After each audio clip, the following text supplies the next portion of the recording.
Sebelum mulai jangan lupa dukung dan subscribe channel kami. Semua pasti tahu bahwa pada masa Nabi, setiap masuk waktu sholat maka yang mengkumandangkan azan adalah Bilal bin Robah. Bilal ditunjuk karena memiliki suara yang indah. Pria berkulit hitam asal Afrika itu mempunyai suara emas yang khas. Posisinya semasa Nabi tak tergantikan oleh siapapun, kecuali saat perang saja, atau saat keluar kota bersama Nabi. Karena beliau tak pernah berpisah dengan Nabi, kemanapun Nabi pergi. Hingga Nabi menemui Allah pada awal 11 Hijriah. Semenjak itulah Bilal menyatakan diri tidak akan mengumandangkan azan lagi. Ketika Khalifah Abu Bakar memintanya untuk jadi muazin kembali, dengan hati pilunan sendu Bilal berkata, biarkan aku jadi muazin Nabi saja. Nabi telah tiada, maka aku bukan muazin siapa-siapa lagi.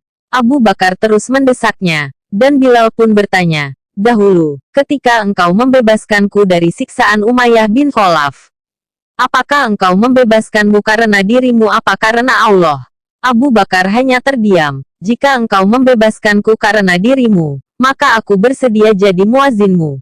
Tetapi jika engkau dulu membebaskanku karena Allah, maka biarkan aku dengan keputusanku. Dan Abu Bakar pun tak bisa lagi mendesak Bilal untuk kembali mengumandangkan azan. Kesedihan sebab ditinggal wafat Nabi Muhammad terus mengendap di hati Bilal. Dan kesedihan itu yang mendorongnya meninggalkan Madinah. Dia ikut pasukan Fath Islami menuju Syam, dan kemudian tinggal di Homs, Syria. Lama Bilal tak mengunjungi Madinah, sampai pada suatu malam, Nabi Muhammad hadir dalam mimpi Bilal, dan menegurnya, ya Bilal, wa mahazal Jaffa. Hai Bilal, kenapa engkau tak mengunjungiku? Kenapa sampai begini? Bilal pun bangun terperanjat. Segera dia mempersiapkan perjalanan ke Madinah untuk ziarah pada Nabi Muhammad. Sekian tahun sudah dia meninggalkan Nabi Muhammad. Setiba di Madinah, Bilal berseduh dan melepas rasa rindunya pada Nabi Muhammad pada sang kekasih. Saat itu, dua pemuda yang telah beranjak dewasa mendekatinya. Keduanya adalah cucunda Nabi Muhammad yaitu Hasan dan Husain. Sembari mata sembab oleh tangis Bilal yang kian beranjak tua memeluk kedua cucu Nabi Muhammad itu.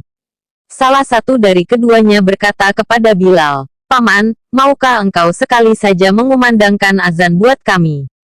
Kami ingin mengenang kakek kami.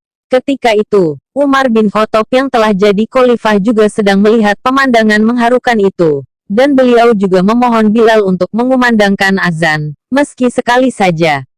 Bilal pun memenuhi permintaan itu. Saat waktu sholat tiba, dia naik pada tempat dahulu biasa dia azan pada masa Nabi Muhammad masih hidup.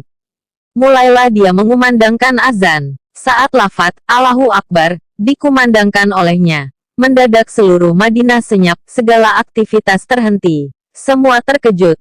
Suara yang telah bertahun-tahun hilang, suara yang mengingatkan pada sosok nan agung, suara yang begitu dirindukan, itu telah kembali.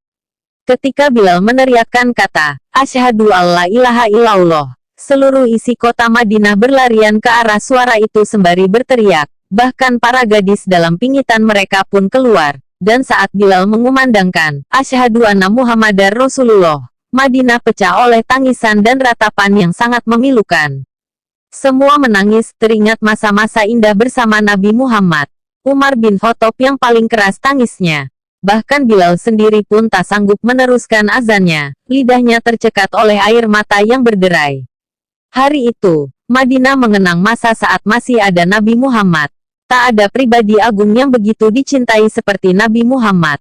Dan azan itu, azan yang tak bisa dirampungkan itu, adalah azan pertama sekaligus azan terakhirnya Bilal, semenjak Nabi Muhammad wafat. Dia tak pernah bersedia lagi mengumandangkan azan, sebab kesedihan yang sangat segera mencabik-cabik hatinya mengenang seseorang yang karenanya dirinya derajatnya terangkat begitu tinggi. Semoga kita dapat merasakan nikmatnya rindu dan cinta seperti yang Allah karuniakan kepada sahabat Bilal bin Robah. Amin.